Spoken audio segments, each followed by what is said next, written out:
should be live. Soon. Fingers crossed. Can the stream hear us? Please confirm. Well, Twitch. Keep in mind Twitch delay. So. Yeah, I know. But Okay, it's going live on my screen. Yeah, that's why I'm asking it now. Can you all hear us in chat? Maybe. Sapphire, if you're listening in chat, can you hear us? Oh, ad. Alright, they all hear us. Okay. Well, today we have a very special show. Let's all introduce ourselves first. I am the Legend Blue, also known as the Pun Master here in the community. We have Bife, also known as the Meta Master, who is our special guest today. We have Shusky, we have Sonic Halo, and we have Bife's girl, Rah, also known as the Goat Lover. So, yeah. Beats a goat. I'm not a goat lover. Alright, It's so like we have... friggin' Aberforth Dumbledore. I'm not happy. Alright, so we have a lot of good topics today. We're going to try and stay much more professional than our usual shows are. So we're going to bring up the weekly update. We have lots of good topics when it comes to the weekly update. Lots of cheesing has been patched. And we also got going to be patched on Tuesday. It's going to be patched soon. The announcement of the patch. Tuesday. We'll be talking about cheesing and our thoughts on it. As you can see, Dado did stir up a whole clusterfuck of, conversations within the community when it came to cheesing. We'll have Bife talking about meta and, however that works. Because unlike Mark and Craig, we actually understand it. Yeah.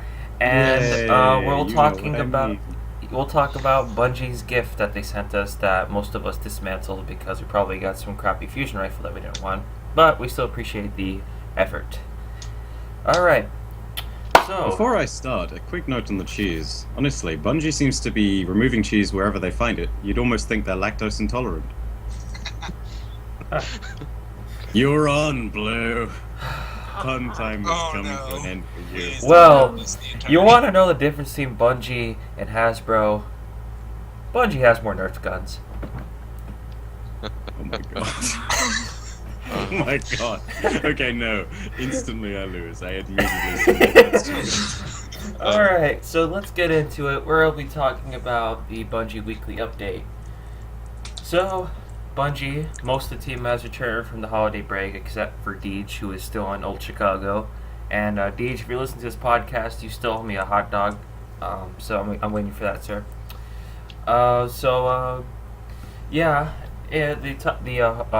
weekly update brought up how the Vault of Glass, unlike with the Vault of Glass, Crota's End did not have a hard mode on launch day. And as you can see, they even mentioned how we were making Crota big shiny green mug into dainty bites of soft warm cheese, and that was just worded perfectly. As you can see, we've killed Crota over 1 million times, and also, but you do like those stats. And and we all know more than most of that was probably with cheese. So hard mode, as quoted here, hard mode is going through the final stages of deployment. It's almost ready, and as soon as they have a concrete date to share, we will get it from Bungie. Now, does anyone have any comments? Well, they also said that now if you get an exotic drop in Vault of Glass, it will be a new power, which for some reason wasn't already. So apparently if you were still running Vault of Glass, and you got exotic, it was old power exotic, which makes no sense because the expansion is already out. So it would be at like 300 attack power and whatnot, assuming that, okay. The interesting question then becomes, if anyone gets a new Vex Mytho class, does that become buffed up too? Or is that just going to indefinitely be at 323 attack? Because it is both an exotic and a raid weapon.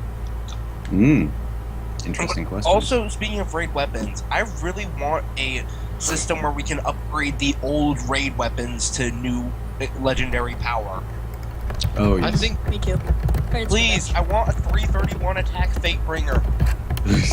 Oh man, there was actually an awesome thread that someone linked me on Bungie.net regarding this exact topic, which was how about you just implement a mechanic to let us upgrade this, but also give us the reforge mechanics from, the Iron Banner, but then on top of that, let us change the elements of our weapons when they're at legendary level. Let us do all these other different things. Like, so many different mechanics could be implemented where you could just say, yeah, let's let people customize their weapons properly. Like, there's no real build-a-gun option in this, sadly. Yeah.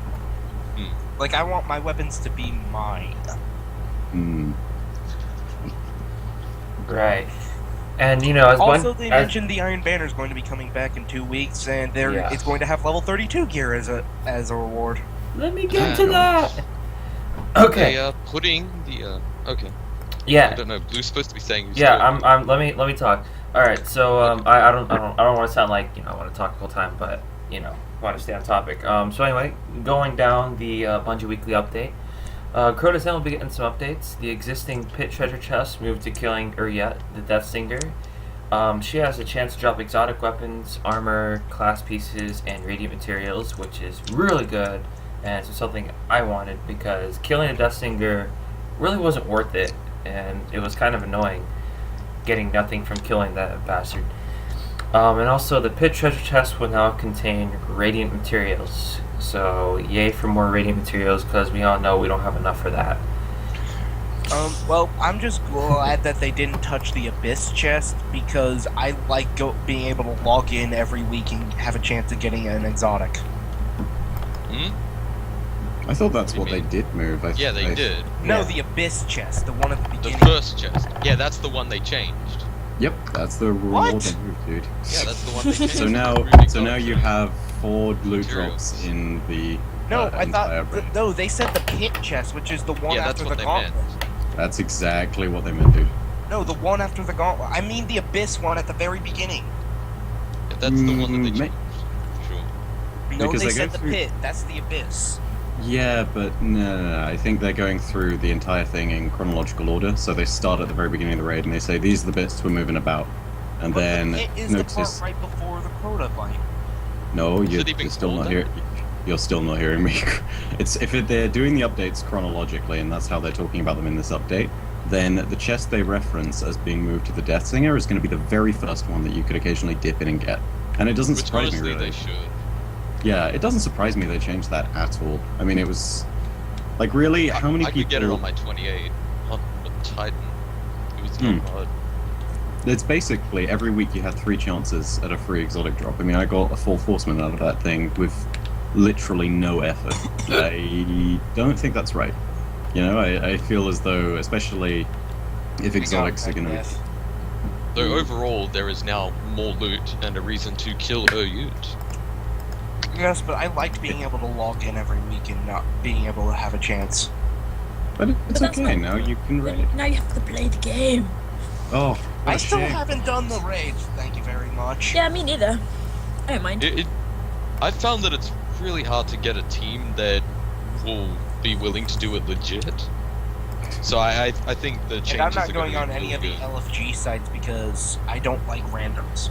LFG's sites are horrible. Every single raid group I ran with on LFG, I've had a horrible experience with, so I just stick with the Bungie forums because, I don't know, they just seem to be much better. Well, the forums are even worse, in my opinion. Well, it just depends, who you choose. You gotta look through their profile, see how they play, and then based off that, that's how I choose who I play with. But yeah. This is Overall, why I think it's- Go ahead. I was gonna say, overall, I think it's really good changes to Crota and should Oh, yeah. help more people be able to do it legit, and there's overall more loot, which is always good. Yep. More loot, and of course, because of these updates, a lot of people were vexed. So continuing on, we have with the pit encounter, we have remove the physics impulse caused by exploding lanterns, which if you ever were around one of the exploding lanterns, pretty much, even if you didn't get killed by it, you'd go flying, and you'd probably get surrounded by Yeah, there was a thrall. way to Yeah. skip There most was a of that cheese, section. yeah. You could get impulsed on the second lantern, and the explosion would fly you up to the top level of the abyss, where you could just basically skip all of the lantern section, That get sounds straight to the fun. bridge. That sounds fun.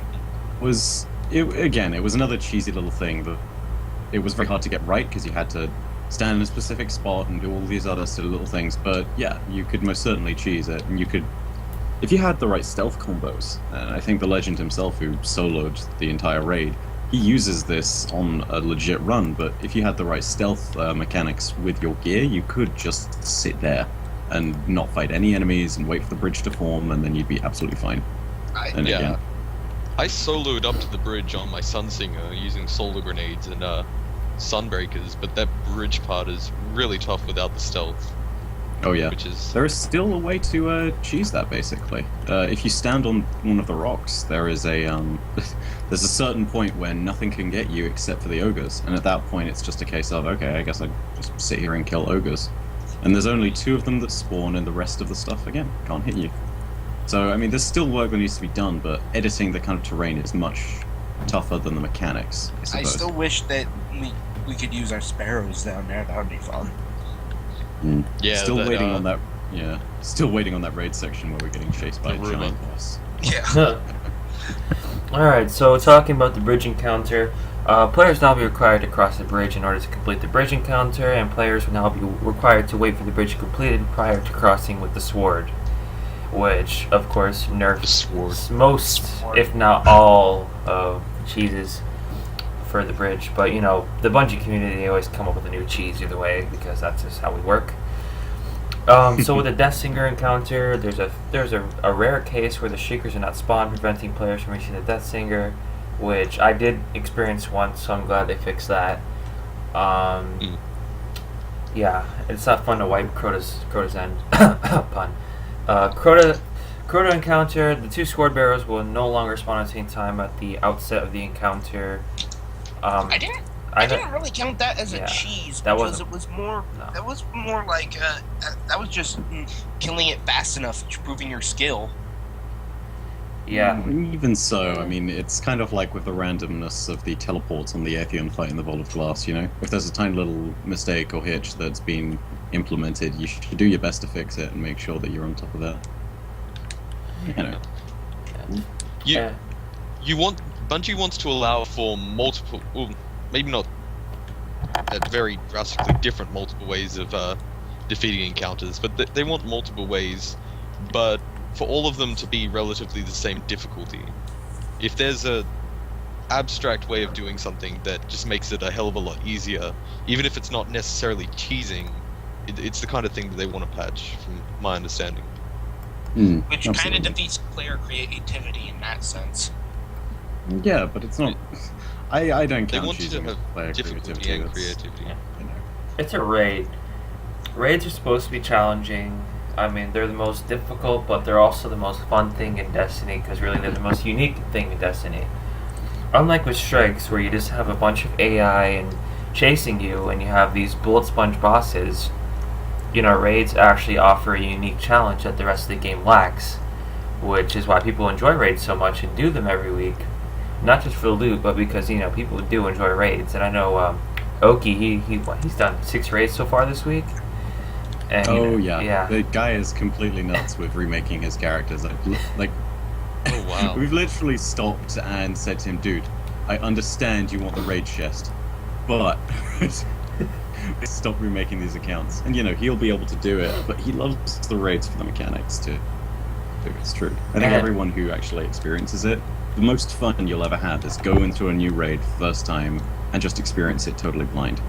It's probably the best experience. Yeah, I still Yeah, well, I'll remember. That's never really be able to do hard it to totally get. blind. Whoa, whoa, whoa, whoa! One at a time. Okay, here, I'll ask. Here, go ahead, Kyle. Say your opinion. I'll never be able to do it totally blind because they release it at like 1 or 2 a.m. on school days. Yeah, Well, but you can just avoid stuff. I still know hardly anything about the raid. I haven't done it yet. Yeah, went in for the first time yesterday I like with watching the Shusky. videos. And I died a bunch to thralls, and then we left. I like watching the It was videos fun, to learn and I'm looking forward stuff. to doing some more. You don't. Exactly. Well, if you like watching the videos to learn stuff, then you have to just not mind that you're not going into it blind. Because Yeah, it's been your exactly. choice. You've chosen to watch those Yeah. videos. I did have a team that I was planning on doing it blind with. However, we were only all able to get together at the end of the week, and by that point, I'd already gotten. Though I hadn't deliberately looked for anything, I had found out bits and pieces that didn't. I felt like I kind of spoiled it for them because I knew things and I kind of, yeah, there were parts that I wasn't able to completely ignore, and I felt that I spoiled it for them in a way, even though I myself had it spoiled.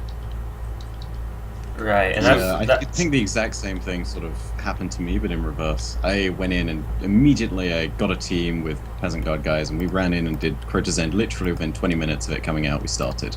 Yeah, you guys were then supposed to stream that. You didn't. I was hoping to stream it. Jerks. Technical difficulties, man. Technical difficulties. You could have streamed it instead of more console. And you would never have been able to hear everybody. I'm sorry. It makes me sad every time. But in future, I will be making sure to stream because I will be getting good setups and stuff. But point being is, I at one point in the raid tweeted out a picture of one of the new areas, and I was like, well, crap, everyone in my Twitter feed is now going to be spoiled for the raid. Spoiler alert. It was just an awesome picture of the black hole moon. It's Spoiler alert. Spoiler alert, look at this. Yeah, but it didn't spoil the encounter at all. I always thought that It doesn't blown spoil out... the encounter, but it does. It gets people hyped. It's cool to see those things. Oh, sorry. It gets people hyped. Like, when people post pictures, like, if you just post a screenshot, like, the environment, I think that actually helps Bungie by hyping people up about, like, holy shit, that looks cool. And when I first saw that blown out green moon, I thought it was like Septus Prime, but like blown up in the middle. I don't know why, but I thought that looked like him in a way. But yeah. Yes, the giant inverse sun at the center of Corrective's netherworld. It is rather beautiful. Yeah, it is very beautiful. Anyway, so we already brought up the Vault of Glass update, which brings exotic weapons now up to level 32. So now we have the Iron Banner coming back. This time we have Asylum, the Anomaly, and the Burning Shrine maps will be added to Clash and Control. And now, God. the Iron. On Burning Shrine once, and I wanted just to sit down and look at the sun. You should have played Rumble more. Yeah, Rumble. Come on, I always play Rumble. You should play Rumble with me. Sorry, no, I'm terrible. I feel like these changes are going to ruin the Crucible for me. I really don't like playing 6v6 game modes on the 3v3 maps. I don't mind Cauldron, but it just feels way too packed. I'm still sad that they removed the big maps from the Control playlist. Yeah, they removed the big maps and put the small maps in. It feels... I don't like that direction that they're going with the Crucible. I liked it when they were the People big complain maps. about shotguns, and I am one of them, and they're putting the smaller maps in to the Control and Clash playlists, where before, if you liked that, you could, do Skirmish or Rumble, but now it's in all playlists. And I didn't like that. There's no real options except for Combined Arms, which has only the larger maps. Yeah. True. I'll openly admit, though, with regards to some of the maps they're getting added in there, in particular the Burning Shrine, love it, because honestly, there's aside from like super long range combat, there's everything in there. I will agree with you to that point. I'm a nerd. Yes. You can laugh at me, it's okay. But the super thing that I agree with you there on Shusky is the fact that they are making the Crucible into a certain kind of game, this very sort of mid to CQC game, which I don't necessarily agree with unless there are certain changes. Still waiting for Sword of Crota Griffball. True. It's still, like, I'm one of those guys who also says, like, I think the balancing of the things is fine, but I think the proportions in which you find ammunition for special weapons is too high. Like, I think if the Crucible was the exact same, but, special ammo dropped in a sort of similar way to heavy ammo, then it would be fine. And this But I agree as with. it stands, nobody uses their primaries unless it's Cirrus or Hawkmoon or something. Right. I want I to always try to use tactical game. I suck at it. The reason that Control is awesome too. It's like, part of the reason that I love that is because you can orient and strategize around certain areas of the map, and that's really good. Shrine is But the reason that I Control, it's really close. It's really tight. It's like the reason that I love just the idea of control and adding in, special ammo drops in a similar way to heavy ammo is because when the heavy ammo drops, it's a new objective on the map. If you did that with something like, say, just special ammo as well, and if you made it so, I don't know, maybe you get a box at the beginning for either team, but only one person can actually get the ammunition from it.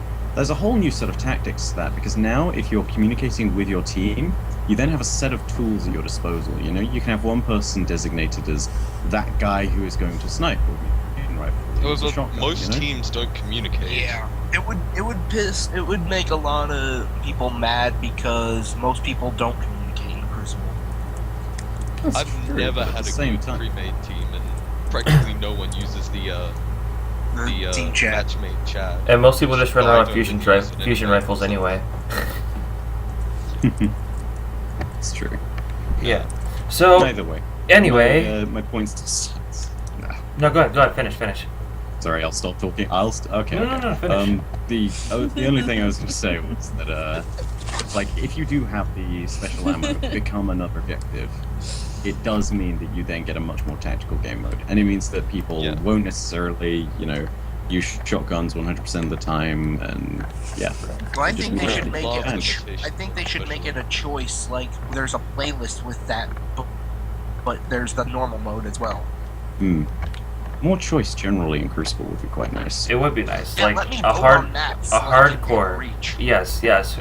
Map voting not only for PvP but for strikes, and also, I mean, this is a really good topic to talk about because really, I'm not the only one who's tired of just people running around with nothing but fusions or shotguns the whole game. This would add a whole entire other level of difficulty to the game that would make PvP more unique, because you'd actually have to work tactically in order to get weapons or whatever like that. And I know people don't play as a team, but this will encourage people to actually turn on their team chat and say like, hey, let's team up here and let's win this game. Unlike right now where it's like, I'm just gonna grab the special ammo and turn on my fusion rifle because I'm such an MLG pro. But there is the problem that if those people are still going to be playing Crucible, and when you have to talk with them, there's no guarantee they're going to listen to you. They can just take it and run off and do their own thing. Which is what most likely will do. Well, knowing the community, that's what most likely will happen. But there's a good counter to this. It's called, there's a Bungie forums and, find a clan. That's what I do. I play with Invigorate now, and we do PvP, and it's much more fun because it's an organized team. And we all communicate, and we win because we communicate, and that's how you win games. And also, Bungie needs to stop making Salvage a weekly thing. Salvage is probably the most tactical, most entertaining game mode because it does require some kind of skill because kills really don't matter in this game mode. If you hold down objective point, you're gonna win. But if you just run around getting kills like it's team deathmatch, you're gonna get your ass kicked. And that's why I like it so much, and that's how I feel like Control should be. Kills shouldn't matter. What should matter is flag captures. So if you're holding 2 flags and the other team's only holding 1, then you should be winning the game. Not where, the other team's holding 1 flag, but they're completely demolishing you kill-wise. They're gonna win, and that's one thing I don't like about. Well, if you have 2 flags, your score is double twice as much. I don't feel that a traditional king of the hill type mode would be good for a replacement of Control. I'd like to see a capture the flag. They need to bring that back. I agree with Shusky there for like a bunch of different reasons, but basically I think if you do have to go back to the Salvage point, if you do have Salvage be a regular thing, rotating constantly every single week, I mean, if it's always a playlist that's there, you have to bring up the argument of Infection in Halo 3, right? You could always go custom games, but Infection was never in matchmaking until the weekends. And it's the same point, you have a very special game mode, and I wonder to what extent it's kept special because of the fact that you don't have the option to constantly jump in and play it. And there are some people who are going to say, oh man, it loses its special touch because of it, and there are some people who are going to be like, no, that's ridiculous, The thing I really don't feel as a Salvage though is like a special game mode. I feel like it's your normal, kind of like domination game, or like what was it? Sabotage in Call of Duty back in Modern Warfare days.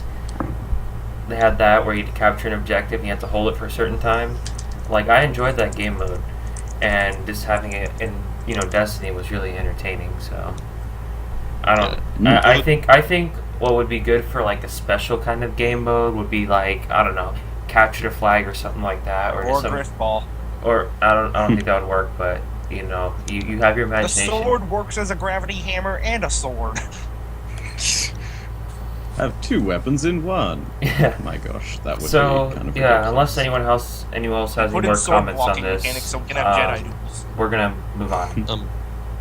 I just want to say. So, okay, you go first. No, Shusky, you start. Alright. Go ahead, go for it. Well, Charge. my thoughts on Salvage being on the weekends Who's is playing Destiny? partly about I don't know. Sorry. What do you call it? Too many playlists. Just something I noticed with Master Chief Collection, even though it did have many issues, the more playlists, the more it separates the people looking to get into a game. Like, if Salvage was if it was constantly there, then people who liked it would be able to play it for a bit, and then they'd go on to other things, and the people that don't like it, they just wouldn't play it. But as it's only there on the weekends, all the people that like Salvage are going to be playing it on the weekend at the same time, and it's going to be easier to find games. At least that's how I feel about it. Well, there is Agreed. a balance to this, and it's bounties, and although Bungie nerfed it, or Bungie patched this now, there used to always be a salvage bounty, and people always be like, oh, where the hell is salvage when it's not there, and we have this bounty. So I mean, if they had different kinds of salvage bounties, and also they had the salvage trophy, which I still haven't gotten because I haven't been able to play salvage I yet. don't play enough Crucible, and definitely not Salvage, so Yeah. I'm never going to get that trophy. But I think they can easily balance that out by having, daily salvage bounties, like more than one, instead of just the one where you capture an objective, like, just win by a certain amount of points. I don't know. I mean, there's so many ways that they can influence people to play these certain game modes. Yeah, I guess you're right. Yeah. I don't know. But anyway, It's all up for debate. yeah, it's all up for debate. We can talk about this for the next half hour and still not get anywhere. But anyway, so we're gonna talk about now Bungie's New Year gift to us. I don't know about you guys, but I got a really crappy shotgun, and I dismantled it. I don't know if any of you got anything good, but share your stories. Go ahead. It was a fusion rifle that had the worst perks ever. I can't remember what it was, so dismantled immediately. I got a version of The Devil You Don't that has Field Scout, which increases it from 5 rounds to 13. Yes. Yes. Oh my gosh. And it also has the perk where kills can return rounds to the magazine. So Okay, it Chusky, never you got seems the to run out best of gift bullets. out of all of us, I'm guessing. I don't know. What did you get, Bife? My gift was kind of an interesting one. A fusion rifle known as Plug One, which immediately pointed out to me as an electricity joke because the flavor text is flow of the current. And the crazy thing about this is that the fusion rifle that I got, I mean, I picked it up and then checked Twitter the minute afterwards, and Alan Moore Console, who I'm sure, if you don't know who he is, what the hell? What the hell are you doing here? He immediately posted his gift on Twitter and said, "What did you guys get?" And it's like the exact same fusion rifle as what I have, and I'm like, "What?" Yeah, I saw that. You guys are soulmates. Oh yeah, hence the following up soulmates thing. Sorry, It's Red. Did so everyone get Vanguard weapons? Dude. Yeah, it's all Vanguard weapons. All Vanguard. Yep. Okay. But Mhm. Chusky, wow, I'm jealous of your Devil You Don't with Field Scout. Yeah, It it's was actually perfectly what I needed for my hunter. statistically, I'd say that's actually probably one of the best weapons I probably have seen as far as Devil You Don'ts go. Like, obviously, the 5 rounds for default is terrible. Having them go back up to 13 is really good, but it works in the weapon's favor anyway, just like it works in the favor of 18's epilogue to have a massive magazine, because the thing naturally fires a bit slower. So yeah, you got a really nice little piece of equipment there, dude. Well, yeah, That's that's what a I good needed also. good Christmas gift or New Year gift. So yeah, continuing on, We have some statistics on the weapons that top 10 weapons for the last 14 days level 20 plus Guardians have used. And I don't know how many of you noticed this, but if you read the small text, it says statistics. Yeah, the statistics were compiled December 24th, 2014 to January 7th, 2015, by Bungie user research with the help from your mom. Bungie, keep my mom out of this. Please. Oh, the infinite charm. Yeah. Oh my. So, some of this actually surprised me. The number one primary weaponry was the Vision of Confluence, which is actually a really good gun if you fully upgrade it, followed by the Suros, which was then followed by the Stranger's Rifle. Now, the thing about the Stranger's Rifle is I hate how they give it to us and it looks so cool, but we have no way of upgrading it anymore. It's just a normal blue. Why can't we just get like a purple version of this? So It should have been a legendary. Exactly. It was.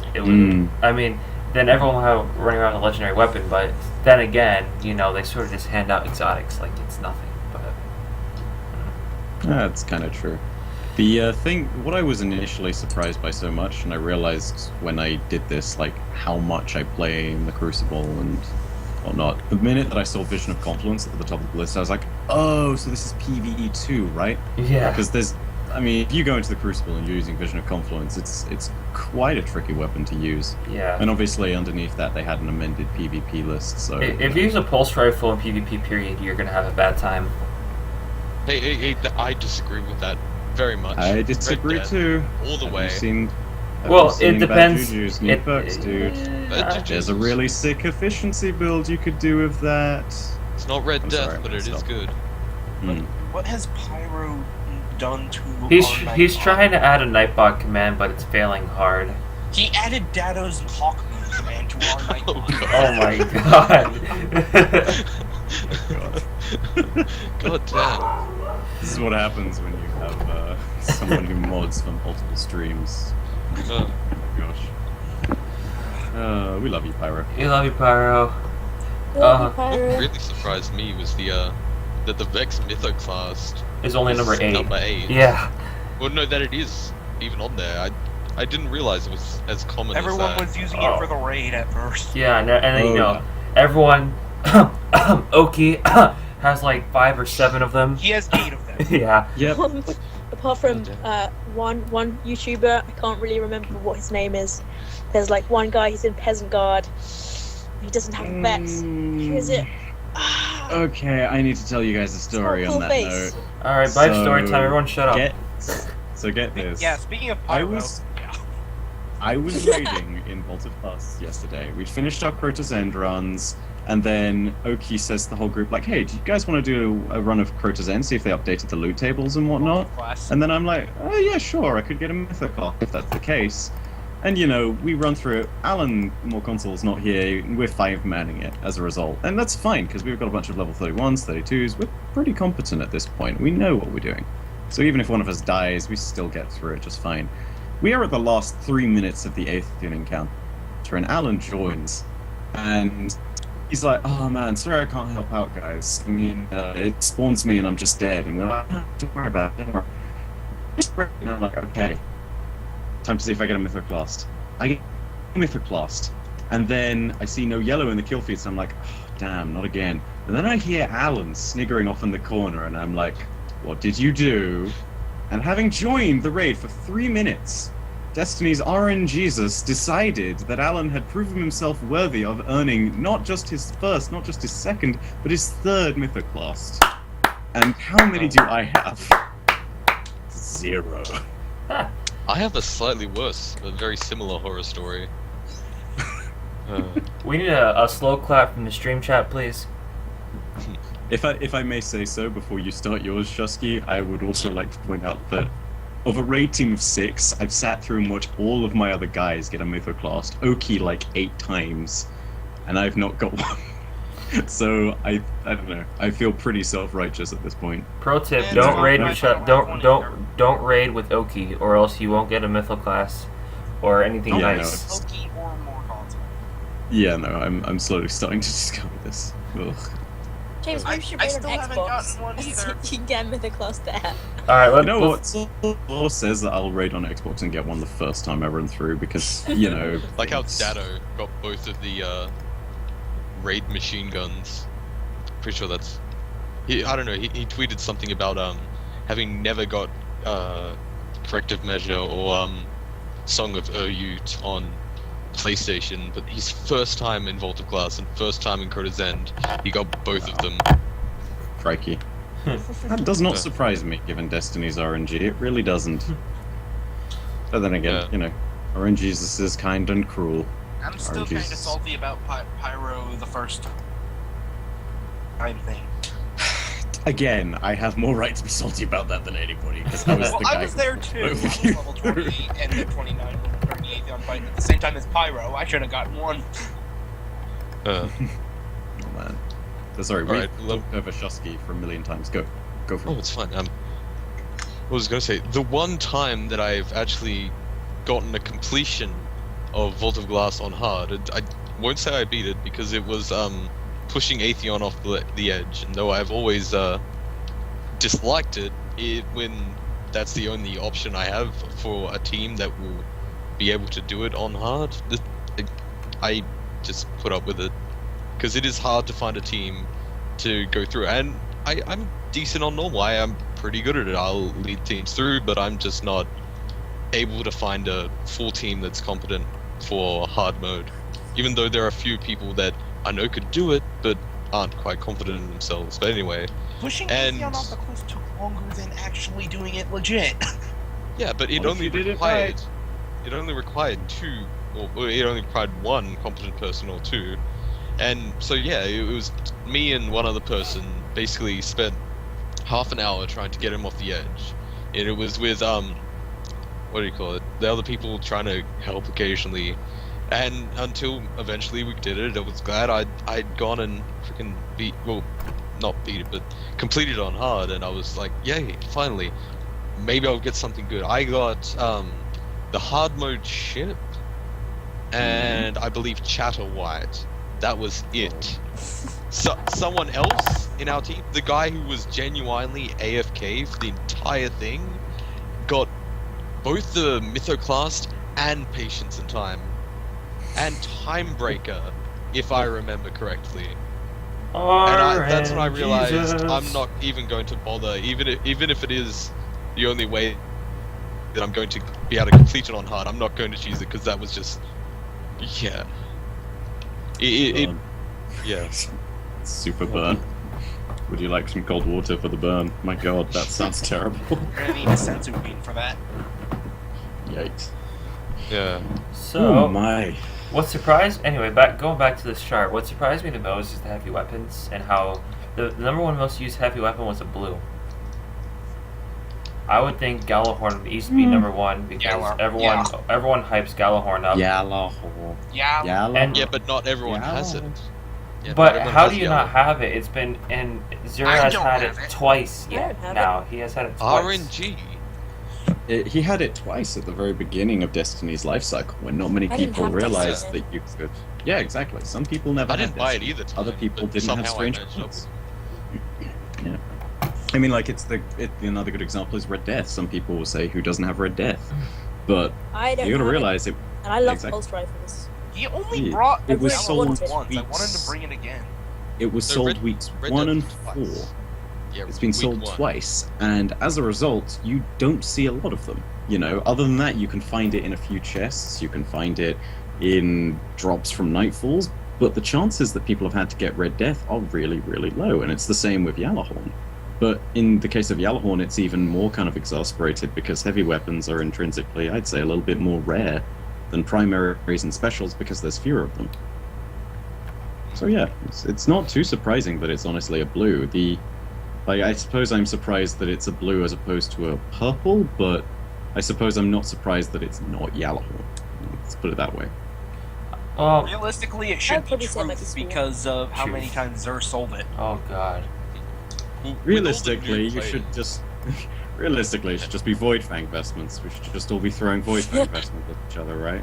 Yeah, that works. All right. So, what's our next topic? Oh, Bife. So, Yeah. please. Life is a topic.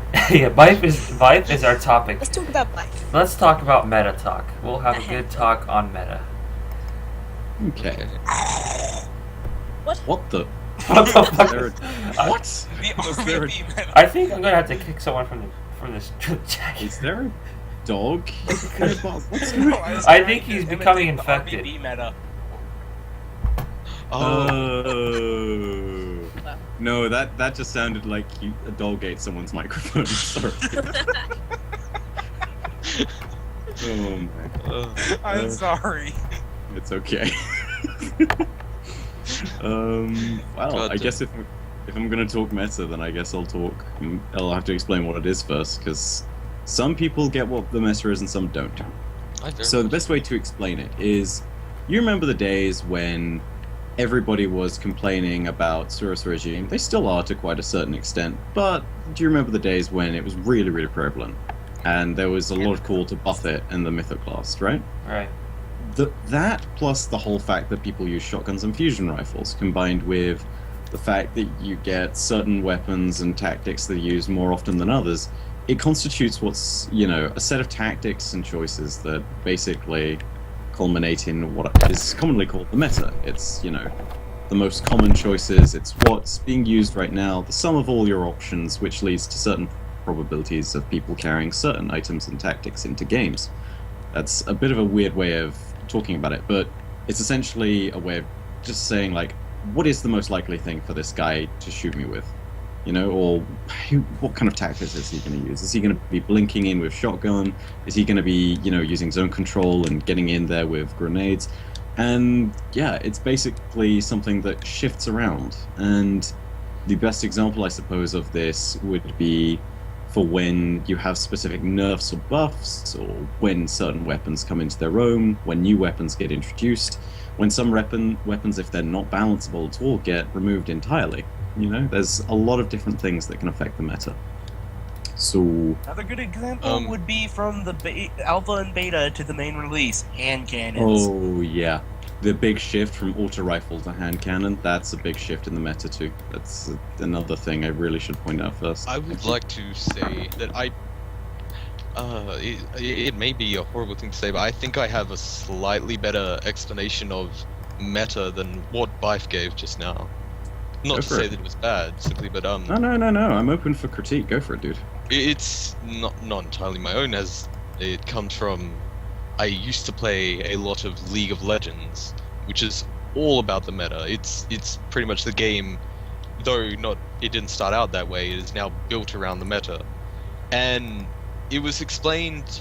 How I heard it explained was, it's the easiest and most efficient way of winning. In that you can do anything in the game, but people will naturally gravitate to what's most efficient and what's easiest. Yeah. So shotguns are not that hard to use, and because of the way that the maps work, they're really efficient at killing people because of the short ranges and all that. And as things get less efficient or harder to use, it shifts. And as new things introduced, probably not a good explanation, but no, that's practically it builds upon everything I said. That's literally just the perfect understanding of the meta. Is the reason I talk about probabilities is literally just as you say, because of efficiency and the ease of killing. It's like again, you quote shotguns, and it's the perfect example. And shift in the meta from auto rifles and cannons was because initially people were like, oh yeah, auto rifles are the easiest weapons to use, they've got good fire rate, they stagger people. But the minute things like Hawkmoon and Fatebringer and all these other really good legendary hand cannons started to come into their own, you got a lot of people who started to switch, and as a result, shift in the meta, because one thing was found to be more efficient because it did more damage. So that's exactly it. Hollywood, on my part. I don't know. Anyone But else? Someone? I don't know. Like, if I'm to talk on meta, then I guess how should I do this? Should I describe the current Crucible meta? And how maybe that and how the map changes that Bungie announced. I think it's pretty big. How you think that will affect the current meta? Like, how explain it, and then how you think that may change it. Okay, so to explain the current meta, you guys, we all talked earlier about fusion rifles and shotguns, and the fact that we have readily available special ammo means that they are a really strong contender. It opens up a lot of different possibilities for things like, you know, Voidwalker / Blade Dancer Blink shotgun builds, which are amazing. They're this kind of crazy mobility asset that you can use to your huge advantage if you have a shotgun. You know, you also do have some big staples that have pretty much always been strong in the meta. So, for example, one of them is Suros Regime, another one is Hawkmoon if you're on the PS4. Following up behind that, you've got the Vex Mythoclast, you've got things like The Last Word. Thorn. Yeah, there's a whole... Yeah, Yalhorn to an extent. I but... said Thorn. Oh, Thorn. Oh, no. Another good one. Another one. But yeah, you have these weapons that everyone uses consistently, and yeah, the purpose very well. More often than not, they'll be exotic tier, but there are quite a few legendaries that will sneak in there. Earlier, we talked about Vision of Confluence. If you're on a really long map, then I'd suppose that's one. Although the Scout Rifle meta is very unexplored because, as we'll discuss in a minute, there's not many long-range maps in Destiny anymore with the current map pool that we have available to us. If you're going to look at some auto rifles, something that surprised me a little bit when I looked at the weapons that we were seeing getting used was Up for Anything, which is a new Vanguard auto rifle. And that is... It's actually, I looked at it, and it's basically a Shingen C on steroids, if anybody knows what that means. Oh. It's that and the Do-Gooder 5 and a bunch of others are really going to be quite strong now. And yeah, you have a bunch of other legendaries that would be really good. I mentioned Fatebringer earlier. There's still going to be the standard flock of 3 starting legendary auto rifles we had. So that would be Grim Citizen, Shadow Price, and the new Monarchy one, which is something 8. The Vanquisher. There we go. But yeah, that's the kind of meta. It's kind of this interesting CQC shifting into mid-range kind of meta. And as a result, you have people running shotgun builds, you have people running mid-range, you have lots of zone control for those of you who are running mid-range, so that's why you have a lot of lightning and pulse grenades out there, as opposed to seeing so many flashbang grenades. It's the reason why I'd say a lot of warlocks are running stuff like fusion grenade if you're going CQ and you're using Sunslinger, or Axe Iron Bolt if you're playing a Warlock and you're just trying to zone people out. Yeah, there's a lot of things like that that will really incorporate themselves into their builds. To explain how the maps are going to impact the meta, they're not really going to change it too much. Because we recently got the removal of the 2 larger Crucible maps, aka First Light and Bastion, from Control and Clash, and now they're being moved to Combined Arms.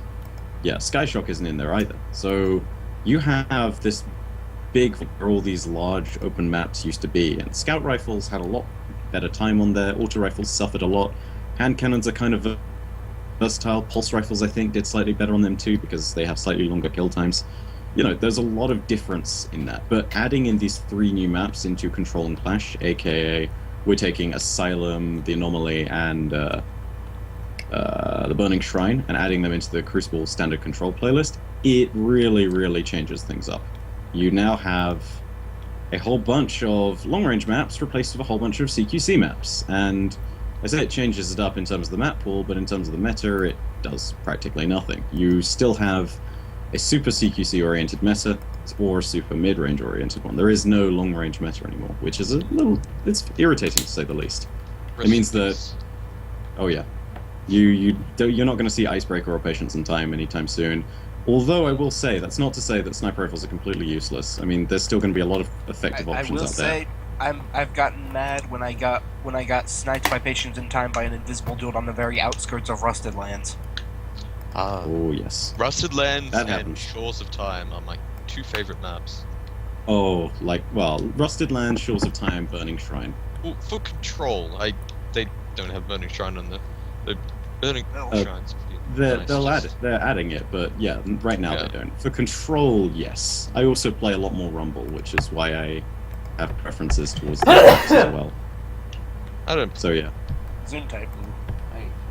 Honestly, like, Rumble is just my thing. And it's really great because the only objective is to get kills. So it means that if someone has a really efficient way of getting kills, or there's just a very strong option in a one-on-one gunfight, then you're going to see it come up quite a lot, and that's quite nice.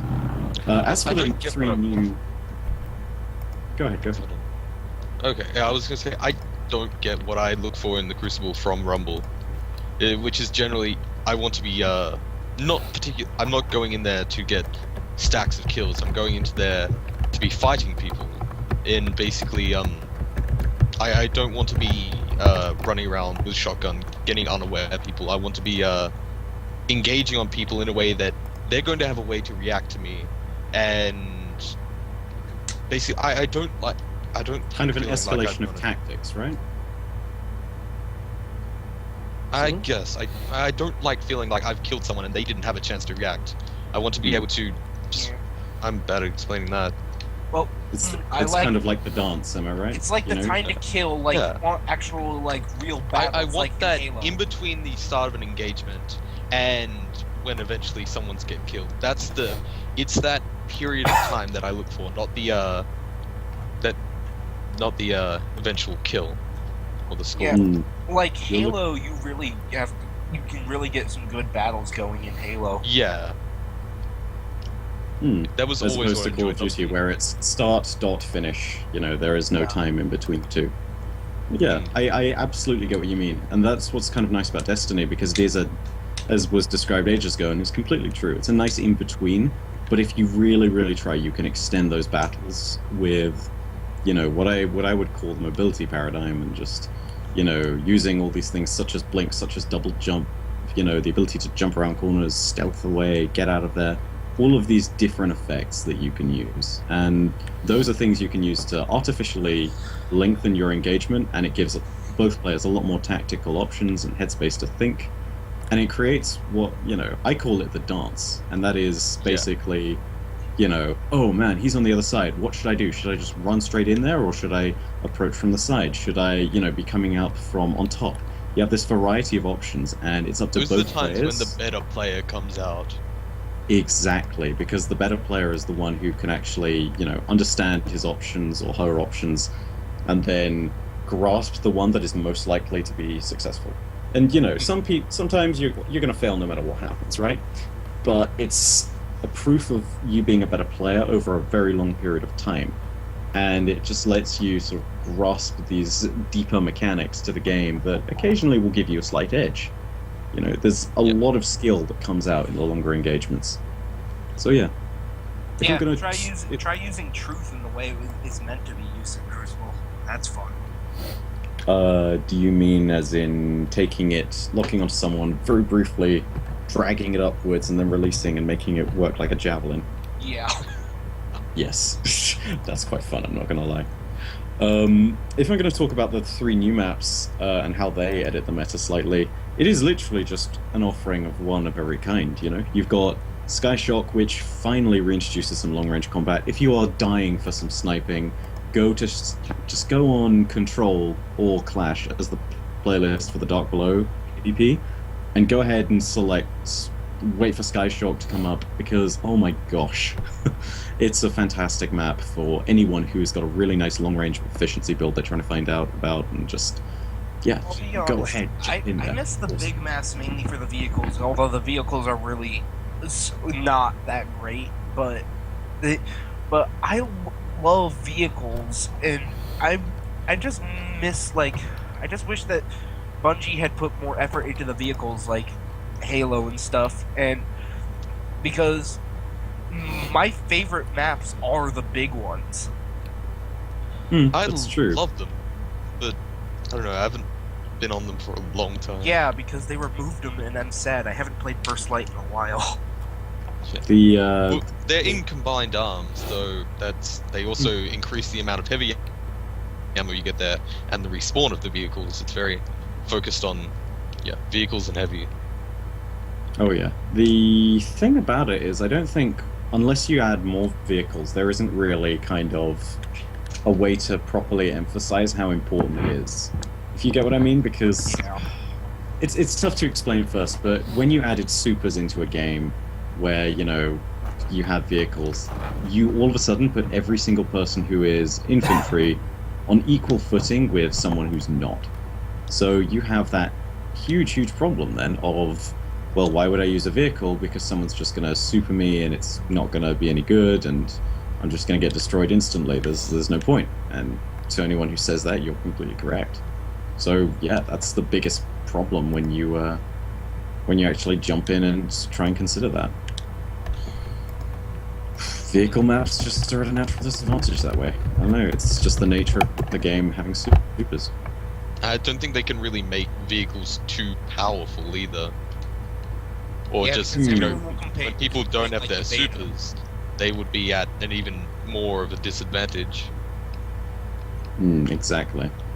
I mean, you look But at if look you're at good beta. enough on foot, even without a super, you can really take down a vehicle. Even without heavy ammo, you can dodge around it and kill the driver. Nowadays you can, but I mean the thing that we're talking about was kind of like in the Destiny beta. It's the perfect example, right? When the Interceptor was basically like having a super. It was You awesome. know, you roll. I how many times did I get a 15 kill spree in the Interceptor in the beta? I mean, it's impossible to count really, but it was a very, very large number. I mean, totally freaking huge. And that's another big problem with it. They're sort of doing, in a sense, what Halo did, but to an extreme, where you did have, you know, the possibility where if you see a vehicle coming up, you can be like, okay, no problem. But now I'd say it's quite clearly in the favor of the person who's on foot as opposed to the person who's in the vehicle. And yeah, the big reason because of that is really because of powerful grenades, because of supers, and because of a huge increase in player mobility and firepower. There's some reasons why I would stay on foot as opposed to jumping in a vehicle. I know it's overpowered, but I missed the beta, the vortex grenade. Oh. Yeah, sorry, that's the inner warlock in me coming out. I Yeah, killed it's Warlock in the beta. It's great. thoughts? Yeah. I've played the warlock since the alpha. I played a hunter when I first started the main game, and I think I still have a longer playtime at that. Though I have been I started my warlock, and have been. My period of mainly playing it is longer than the period that I mainly played my hunter, but because I played my hunter towards the beginning of release, I have a lot more playtime on it because I played a lot more then. Everything was new, everything was shiny, everything smelled that new game smell. No, that's not quite as much. That new But I baby still smell. love it. Okay. So yeah. Alright, so anyone Meta. else have anything else to say? I don't know. We never got to talk about our actual thoughts on cheesing and stuff. Cheesing. Cheesing. Alright, Does well, anyone agree with cheesing? I would only... say I like it in some situations, but it's I don't qualify like some of the strike cheeses as cheating because they're like nearly impossible on Nightfall to do it otherwise. I'll bring up my opinion on cheesing, and I brought it up before, but cheesing I agree with on strikes, because strikes are really just, they're boring. They're copy and paste, and you know, as you can see from any of the strikes, they're all the same, just adds, and you have a bullet sponge boss. There really is no game mechanics used. You just have to shoot adds and shoot the boss, and you have to juggle it around so you don't get killed. And I say cheesing is probably the best way, especially for the new one where you have to kill the wizard. Hiding, I showed Life this cheese that I do, and it's not really cheese, it's just more like a really good place to hide and shoot the wizard because you have less shit shooting at you. And pretty much I can take out the wizard in probably about 2 minutes, 3 minutes if I have the Sunger yet. And I know I say it wrong. But raids, no. I say cheesing is bad for raids because raids are actually creative. They use the game mechanics, and it really should be, used right. And now people say, oh, I don't have enough time for this. Oh, I'm just a casual, and they have all these really stupid excuses for why they cheese on raids. Trust me, if you learn how to do the raid legit, you can get through it just as fast as if you're just cheesing it all, because really, once you get these strats down packed, it's really easy. Like, right, if you go run the BOG right now, I'm sure most of us, we can complete it within, 30, 45 minutes on hard, because, Yeah. we all know how to do it. We've done it multiple times. So, I mean, that's why I don't like cheesing for raids, because really, raids have have been really worked on. They use the game mechanics, and it's one of the more unique things in Destiny, unlike strikes, where it's just boring. Now, what I'm hoping for the comment is that strikes are like mini raids, because that's what strikes should have been from the beginning, mini raids. But they're not. I don't think they ever really will be mini raids, for the same reason that they don't have raid matchmaking. Is that the more complex that you make certain things, less accessible they are to people, I guess. And if you were to make them as complex, or as you said, mini raids, then you're always, like now you get AFK people, just some people that'll run ahead, and if you have those more complex mechanics, I feel that there's going to be a lot of, at least a few of the issues that people are against raid matchmaking for. Well, and this is the other reason why I believe that we should have more options when it comes to strikes. Because I know there's some times where I'm striking with friends and I don't want to play with some random guy. I just want to do a strike with me and my friend. But we can't, because you have to automatically matchmake. I think it should be an option for no matchmaking. And also, to prevent these... There are apparently ways to prevent matchmaking. Yeah, I'm sure there is. To do with your console. Yeah, but it should just be an option automatically. But, there should be ways of, people who opt in AFK strikes, their strike privileges get removed for a short term of time as like some kind of consequence, or like some server queues, where you're just AFK for a certain amount of time, decrease that time even more. So say it's like around 200-300 seconds. If you're AFK for that amount of time, you get kicked out of the strike, and then say you have some kind of penalty where you can't strike for a certain amount of time, and then if you become a repeat offender, this amount of time starts to increase until like it might get to the point where you get banned from the game for so and so days. Well, sometimes you have to go AFK to do something real quick in real life. Yeah, but it shouldn't take over 5 minutes, and if it does, then there's always ways to counter this AFK timer. I don't. Again, real life takes over in ways you can never estimate. If all of a sudden, like, one of my flatmates has a serious problem, and then he's like, comes up to me and then says, "Hey, dude, I need to chat. I think I'm seriously depressed, or I have a serious question I need to discuss with you about my life." Or all of a sudden, oh crap, there's a fire. I smell smoke in the flight deck, damn it, what should I do? Should I wait and turn off my... You get what I'm saying. Should I wait and turn off my console, or should I just leg it and then leave and wait for the fire 30 minutes later to get to my thing, and then find that I've got a bunch of bans on? Having a permaban for something like inactivity is ridiculous. I think the idea that having yourself return to orbit as you are currently is fine.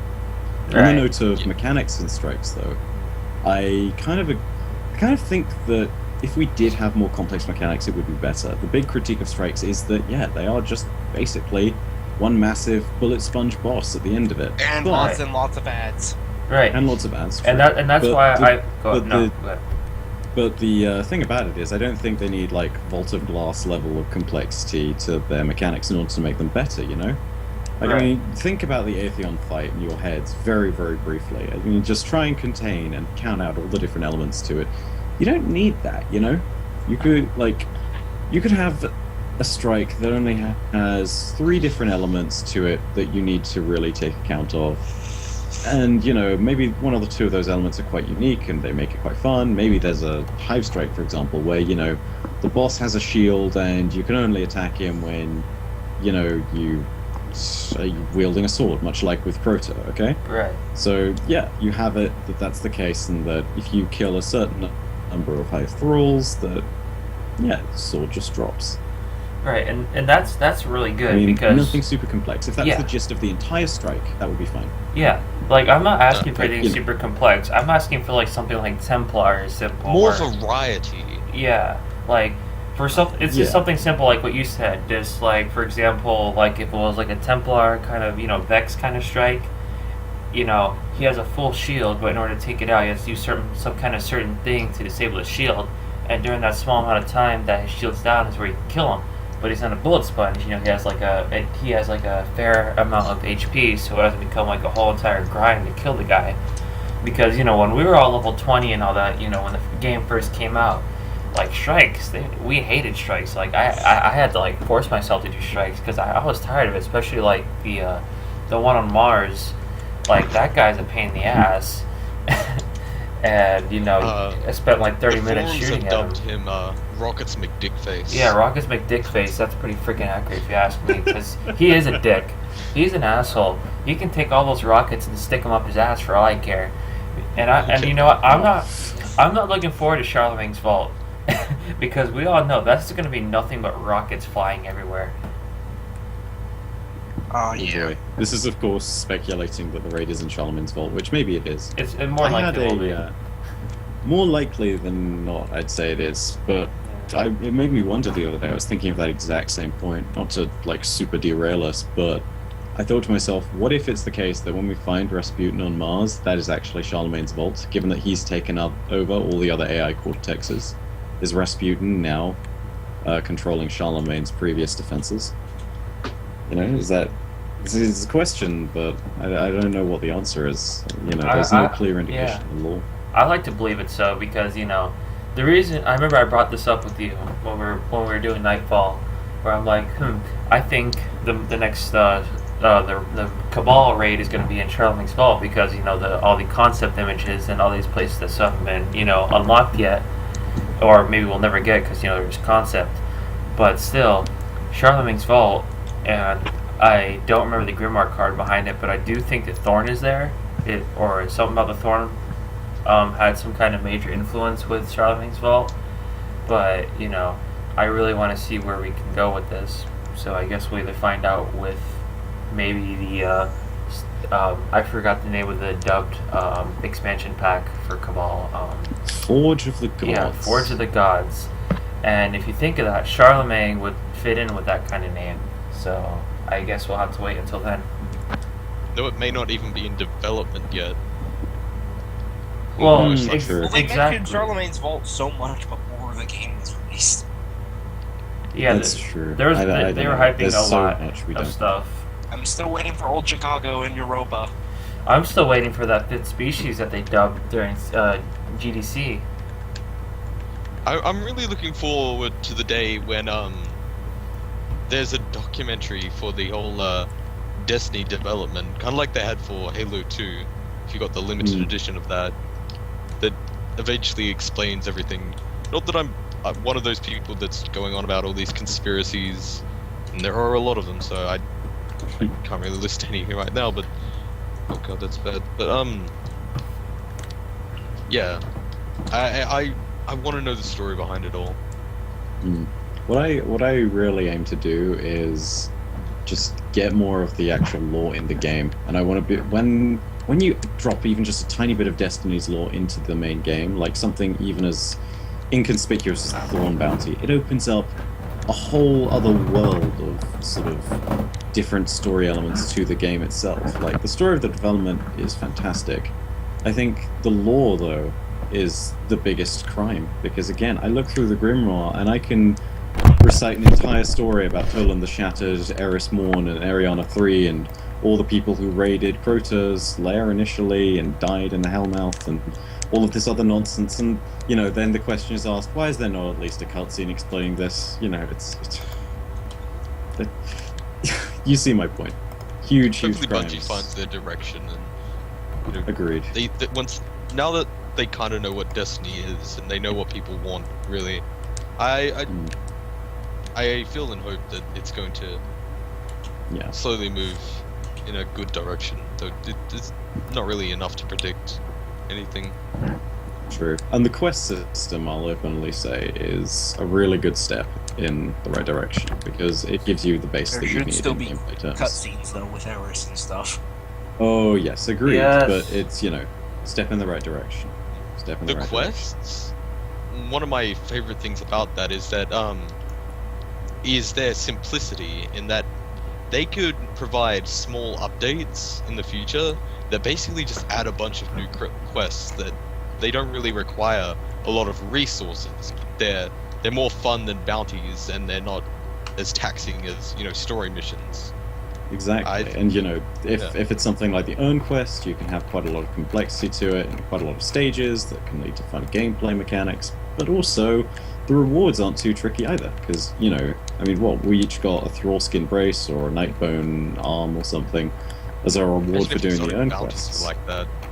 Exactly, there's a whole world you could do to open up reward systems for that. It's really good. All right, so we're going a little bit over time here.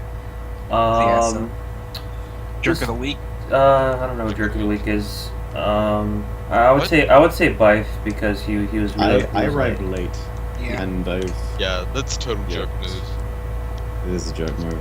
Yeah, he said he was just getting food and it took like 10 minutes. Hey, It was really his plan to get jerk. somebody ate all my bread, okay? Uh-oh. Not naming any names at all. No names whatsoever. I'm sorry, it was delicious. I was hungry. You hadn't. Oh, no, you had fed me. I'm just a jerk. Shut up. So the real It was- should the real jerk go to Raw then? No, the real jerk should still go to me, definitely. Okay. All right, jerk of the week is Bife. All right. I'm gonna bring up Jing. one more You thing. have the song. Do we have the Wait. song? No, I'm not playing Did the you song. actually sing the song on cast? We don't sing it, but we have a song. We're not playing the song. But I'm gonna bring Oh up. wow! I'm gonna bring up what. What have we become? If you can link to this song, I'll play it. The jokes of all CS now. So yeah. While you try and link me the song, I'm gonna bring up one thing. So if y'all, this is still in the works. We don't have anything confirmed yet, but if y'all remember, we had a 24-hour charity stream for the Children's Hospital in Seattle. We're gonna be doing the same thing, hopefully in February, for this awesome organization called Operation Supply Drop. Pretty much they raise money and they buy consoles, video games, and all this other cool stuff for our troops over in Afghanistan and overseas. And pretty much we're going to be raising money for them by doing a 24-hour stream in February. It's still in the works, but I'm just letting you all know. So Is this coming from Invigorate? No, this is not coming from Vigor. This is coming from Destiny author. Destiny Dispatch. Yeah, in the Destiny Dispatch.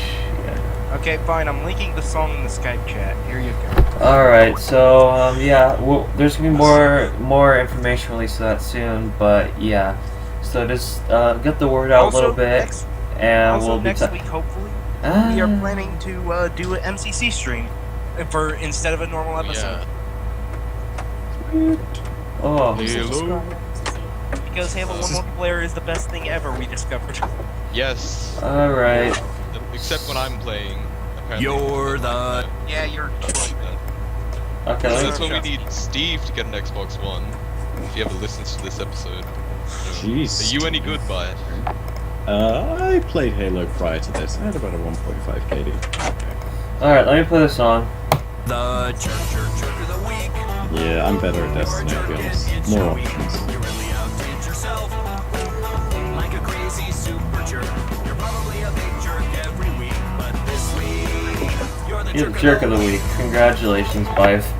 Congratulations. You are the jerk of the week. Congratulations.